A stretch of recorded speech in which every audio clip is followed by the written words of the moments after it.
প্রতিটা হরফকেও আল্লাহ নবীর সিফতি নাম দিয়ে সাজাইলেন। সুবহানাল্লাহ বলেন, আওয়াজ দিয়ে বলেন না সুবহানাল্লাহ। কেমনে সাজাইলেন? আলিফে বলেন আহমদ, আমার নবী হলেন আহমদ। বাতে আমার নবী বাশির, তাতে আমার নবী তাকি। মিমকে টান দিবেন আমার নবী মুহাম্মদ মানসুর মুদ্দাসির মুজাম্মিল মাহবুব। একবার জিবরাইল আমিন মানুষ সুরতে নবীর ঘরে আসছে। আসার পর ফাতেমা টের পাইছে যেটা জিবরাইল। তো বলতেছে ছোট কাকা আপনি বসেন। ছোট চাচা যখন বলছেন, জিবরাইল আমিনের মনটা বেজার হয়ে গেছে। আলী গো শোনো, নবীজি আমাকে স্বপ্নে দেখাইছেন আমার ফাতেমার লাশটা আনতে আর একজন মানুষ লাগে। আবু যর তুমি যাও যাও, তাড়াতাড়ি যাও, আমার ফাতেমাকে দাফন করে দিয়ে আসো। হযরতে আলী কাররামাল্লাহু ওয়াজহা ফজরের নামাজ জামাতের সহিত পড়ে আসলেন। আসার পর বাড়িতে এসে দেখলেন ফাতেমা যুহরা রাদিয়াল্লাহু তাআলা আনহা বাড়ির কাজ কর্মে লেগে গেছেন। ও মা শোনা, তারাও তো মহিলা ছিল, তোমরাও তো মহিলা, তাদের গুণটা কেমন ছিল, তোমাদের গুণটা কেমন হওয়া লাগবে এই জায়গা থেকে একটু শিখে নাও। আলী রাদিয়াল্লাহু তাআলা ফাতেমা যুহরা রাদিয়াল্লাহু তাআলা আনহাকে এসে দেখলেন বাড়ির কাজ কর্মে লেগে গেছে। ডাক দিয়ে বলতেছেন, ফাতেমা রে, তুমি তো ইশরাকের নামাজ পড়া না পর্যন্ত তুমি তো যাই নামাজ থেকে ফজরের নামাজ পড়ে উঠো না। আজকে কেন ইশরাকের নামাজ না পড়ে তুমি যাই নামাজ থেকে উঠে সংসারের কাজকর্ম লেগে গেছে? কারণ কি জানা? এত পানি কেন গরম করো? এত পানি কেন গরম করতেছ? এত খামিরা কেন বানাইছো? এত খাবার কেন তৈরি করতেছো? কে খাবে? তুমি তো কোনোদিন ইশরাকের নামাজ না পড়ে যাই নামাজ থেকে উঠো না। আজকে আমি ভিন্ন কিছু দেখতেছি, কারণ কি ফাতেমা বলো। ফাতেমা তো জোহর এই কথা শোনার পর চোখ দিয়ে পানিগুলো টপ টপ করে জোর জোর করে পড়তেছে আর বলতেছে, শোনো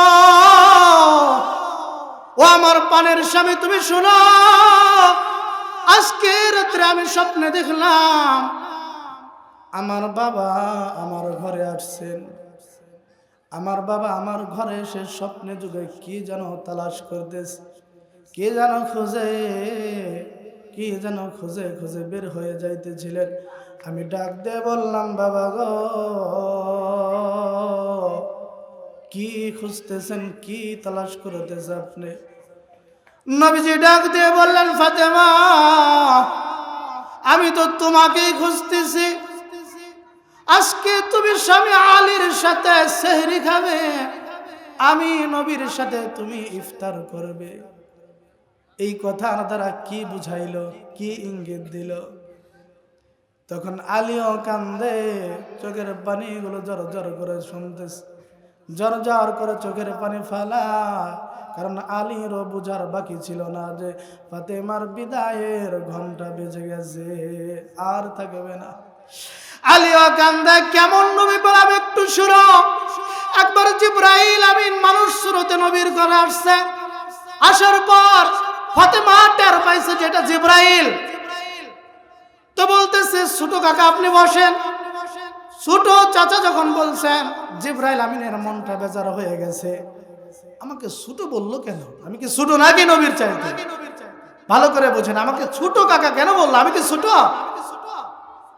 তখন নবীজি আসলেন, বললেন, জিবরাইল ভাই আপনি তো বেজার হওয়ার মানুষ না, আপনার মনটা কেন বেজার, মলিন কেন?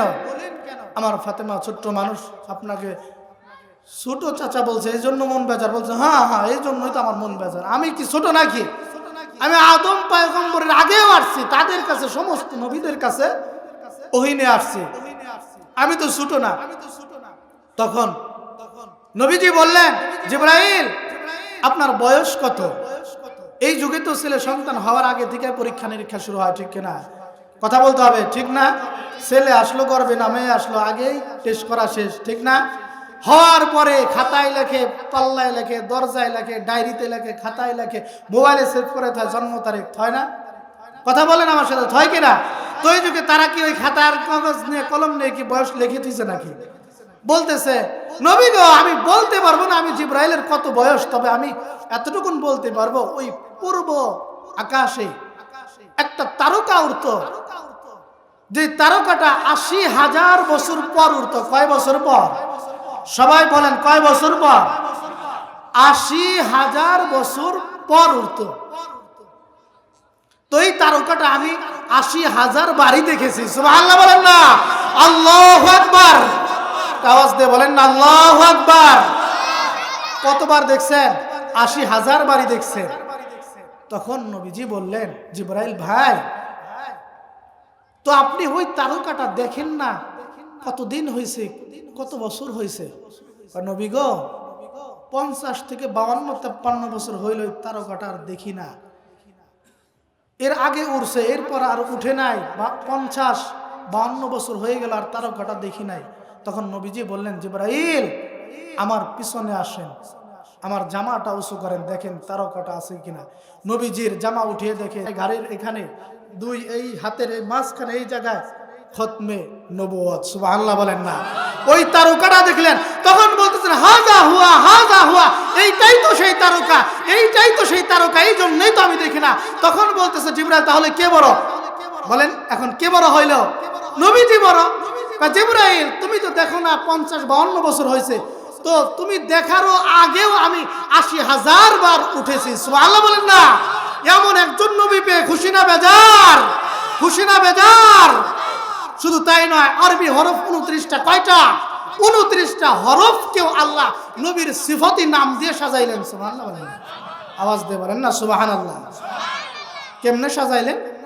আলিফে বলেন আহমদ, আমার নবী হলেন আহমদ। বাতে আমার নবী বশির, তাতে আমার নবী তাকি, সাথে আমার নবী সাকিব, জিমে আমার নবী জামিল, হাতে আমার নবী হামিদ। সবচেয়ে বড় প্রশংসনীয়, বেশি প্রশংসা তিনি আল্লাহর করেছেন। খাতে তিনি খাতামুন নবিয়্যিন লা নবিয়্য বা'দিহি, দালে দাইয়ান ইলাল্লাহি বিইذনিহি ওয়া সিরাজাম মুনীরা। দালে আমার নবী যাকি, সবচেয়ে বড় মেধাবী। রাতে আমার নবী রাহমাতুল লিল আলামিন। সন্দেহ আছে? সন্দেহ আছে? কুরআনে আল্লাহ আয়াত নাযিল করেছেন, ওয়ামা আরসালনাকা ইল্লা রাহমাতাল লিল আলামিন। রাতে আমার নবী রাহমাতুল লিল আলামিন, জাতে আমার নবী জাইরুল জান্নাহ, সিনে আমার নবী সাইয়্যিদুল কাউনাইন, সিনে আমার নবী শাফিউল মুজলিমিন। সাদ যদি টান দেন আমার নবী সফিউল্লাহ, দোয়া যদি টান দেন আমার নবী দামিন, তা যদি টান দেন আমার নবী তাইয়্যিব মুতাহহির তাহির, সবচেয়ে বড় পবিত্র। জোয়াকে যদি টান দেন আমার নবী হলো জাহির লাইসাল বাতিন। আইনকে যদি টান দেন আমার নবী হলো আব্দুল্লাহ আজিজ। গায়নকেও যদি টান দেন আমার নবী হলো গয়ুর। আনা আগয়ারু মিনকুম, নবী বলে আমি হলাম সবার চেয়ে বেশি আত্মমর্যাদাবান। ফা যদি টান দেন আমার নবী হলো ফারিক বাইনাল হাক্কি ওয়াল বাতিল, ফারিক বাইনাল হাক্কি ওয়াল বাতিল। কফকে যদি টান দেন আমার নবী কারিউল কুরআন, সবচেয়ে সুন্দর করে কোরআন তেলাওয়াত করে। সুবহানাল্লাহ বলেন না। কাফকে টান দিন আমার নবী কাফিলুল উম্মাহ, উম্মতের কাফিলার জিম্মাদার। লামকে টান দিন লাইমুশ শাইতান। মিমকে টান দিবেন আমার নবী মুহাম্মদ মানসুর মুদ্দাসির মুজাম্মিল মাহবুব মুহাম্মদ মুস্তাফা সাল্লাল্লাহু আলাইহি ওয়াসাল্লাম। নুনকে টান দিবেন আমার নবী নাজির। ওকে টান দিবেন আমার নবী ওয়াকিল। হাকে টান দিবেন আমার নবী হাদিল আলাম। ইয়াকে টান দিবেন আমার নবী হলো ইয়াসিন। আল্লাহু আকবার বলেন। এই 29টা হরফ দিয়েও নবীর নাম সাজাইলেন। খুশি না বেজার? এমন একজন নবী পেয়ে আমরা খুশি না বেজার? ওই নবীকে মানবো তো ইনশাআল্লাহ। তো বুঝাইতেছিলাম এই নবীজির কলিজার টুকরা ফাতেমা কান্না করে, আলীও কান্না করে, হাসান আর হুসাইন আসছে। আসার পর দেখে বাবার চোখেও পানি, মার চোখেও পানি। মাগো কান্না কেন করেন? বাবাও কান্দে, আপনিও কান্না করেন, কারণ কি? তবে ফাতেমার একটা অভ্যাস ছিল, যখন ওই হাসান হুসাইন কিছু জিজ্ঞাসা করতেন বলতেন তোমাদের নানার কাছে জিজ্ঞাসা করা। আজকেও বললেন নানার কাছে জিজ্ঞাসা করা। হাসান আর হুসাইন দৌড়ে গিয়ে রওজার পাশে গেলেন, গিয়ে বলতেছেন, ডাক দিয়ে বললেন, নানা গো, মাও কান্দে, বাবাও কান্দে, কারণ কি? রওজা থেকে আওয়াজ আসলো। ডাক দিয়ে বললেন, আচ্ছা হুসাইন, আর বাহিরে থাইকো না, যাও যাও মার কাছে চলে যাও, মার চেহারাটা আজকের পর থেকে আর দেখতে পাবে না। এটা শুনে কি কোনো ছেলে সন্তান স্থির থাকতে পারে? এখানে যারা আছে আমি জানি না কার মা নাই, কার বাবা নাই। আমার নবীজিও তো মা বাবার জন্য কান্না করেছে। 3 জন মানুষ গেলেন বাবার কবর জিয়ারত করার জন্য। ডাক দিয়ে বলেন, মা আমি তো এতিম হয়ে গেলাম, বাবাকে দেখে নাই, তুমিও কি চলে গেলা নাকি? মা কোনো সাড়া দেয় না। ভারাক্রান্ত হৃদয় নিয়ে মন নিয়ে কাবার দিকে ফিরে আসলেন। দূর থেকে আব্দুল মুত্তালিব দাদা দেখলেন, মানুষ পাঠাইলাম 3 জন, দেখে 2 জন দেখা যায় দাসী আর নবী আসে। নবীকে ডাক দিয়ে বলে, দাদু ভাই তোমার মা কোথায়? 3 জন পাঠাইলাম, 2 জন দেখা যায়, আর একজন কোথায়? নবীজিকে কোলে নিয়ে জিজ্ঞাসা করলেন। নবীজি হাউ মাউ করে কান্না করেন আর বলেন, দাদু গো, আমি তো এতিম হয়ে গেলাম, মাও তো আমাকে ছেড়ে চলে গেলেন।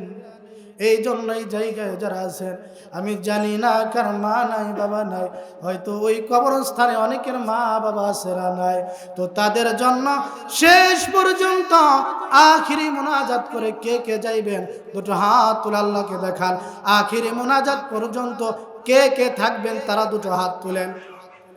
এরা মনে হয় থাকবেন আখিরি মুনাজাত পর্যন্ত। সবাই থাকবেন তো ইনশাআল্লাহ?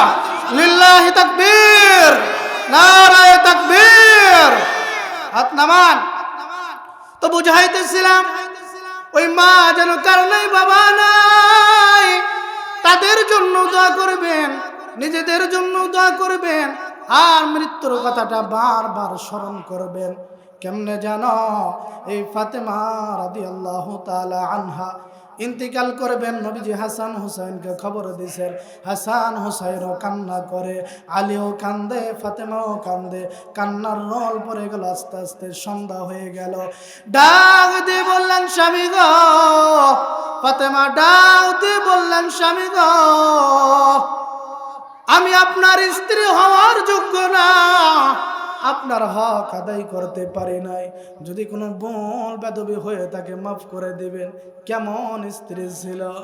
আলী ডাক দিয়ে বলে, ফাতেমা রে, আমি তোমার উপযুক্ত স্বামী ছিলাম না, তোমার হক আমি আদায় করতে পারি নাই। নবীজি তো আমাকে খুশি হয়ে তোমাকে হাদিয়া দিয়েছিলেন। ও ফাতেমা, আমাকেও মাফ করে দিও। কে মহব্বত স্বামী স্ত্রীর ভিতরে একজন আরেকজনের কাছে মাফ চায়?